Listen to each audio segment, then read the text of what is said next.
समाविष्ट केले।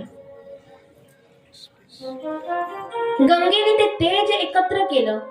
सुंदर असं बालक त्या ठिकाणी रडू लागलं, पण गंगेला सुद्धा भगवंताचं तेज सहन होत नव्हतं। म्हणून त्या गंगा मातेने काय केलं तर ते तेज सरकांड्याच्या वनामध्ये सोडलं। सरकांड्याच्या वनामध्ये आल्यानंतर ते बालक रडू लागलं। तेजस्वी असणारं बालक त्या सरकांड्याच्या वनामध्ये कशा प्रकारे गेलं हे काही समजेना। बालक रडत होता। त्या ठिकाणाहून विश्वामित्र भ्रमंती करत करत त्या ठिकाणी आले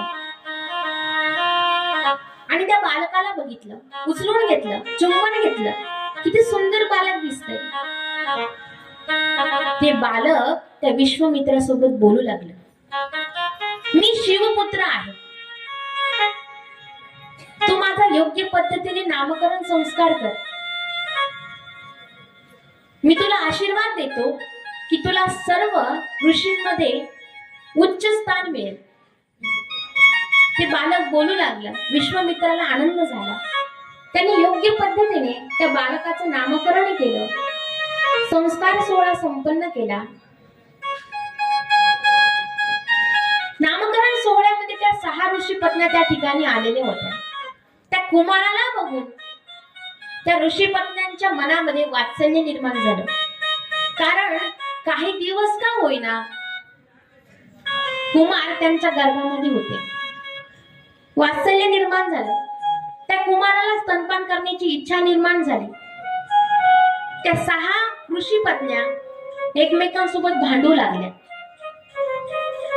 कुमाराने बघितलं की हे भांडतायत। त्यांचं भांडण थांबवण्यासाठी शिवपुत्राने 6 मुख धारण केले। किती? 6 मुखाने शिवपुत्राने त्या 6 कृतिकांचं स्तनपान केलं।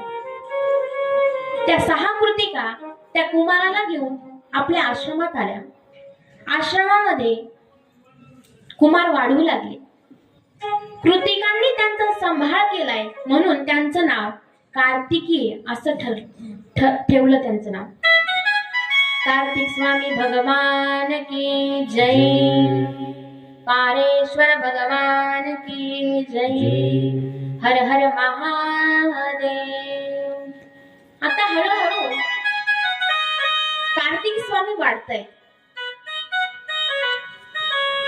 आणि ही वार्ता नारद महर्षींनी भगवान भोलेनाथजींना सांगितली का तुमचा पुत्र जन्माला आलेला आहे।